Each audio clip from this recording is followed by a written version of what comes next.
Hi! నమస్తే అండి. Chia pudding ఎలా చేయాలో చూద్దామండి. ఈ రెసిపీ చాలా హెల్తీ అండి. చాలా చాలా టేస్టీగా తయారు చేసుకుందాం. ముందుగా మరిగి చల్లార్చిన పాలు ఒక గ్లాస్‌లోకి వేసుకోవాలండి.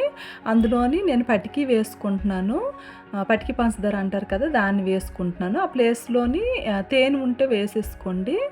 అలాగే చియా సీడ్స్ 1 టేబుల్ స్పూన్ వేసుకుంటున్నాను. అలాగే ఖర్జూరం కూడా వేసుకొని చిన్న చిన్న పీసెస్‌గా కట్ చేసుకొని వేసుకొని దాన్ని పక్కన పెట్టేసుకుంటున్నాను. ఇందులో డ్రై ఫ్రూట్స్ వేసుకుంటున్నానండి. మన ఇంట్లో ఏవుంటే అవి వేసుకోండి. నేనైతే గుమ్మడి గింజలు, sunflower seeds, water melon seeds అలాగే బాదం పప్పు కూడా వేసుకొని బాగా నానబెట్టేసుకోవాలి.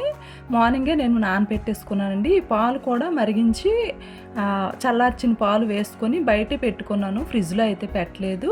ఇవన్నింటిని బాగా నానిన తర్వాత చిన్న చిన్న పీసెస్ కట్ చేసుకున్నాను బాదం పప్పు. వీటిని ఆ పాలలో వేసుకున్నానండి. ఈ ప్రిపరేషన్ సాయంత్రం చేసుకుంటున్నాను. ఉదయమే మనం నానబెట్టేసుకొని పాలలో చియా సీడ్స్ కలిపేసుకోవాలి.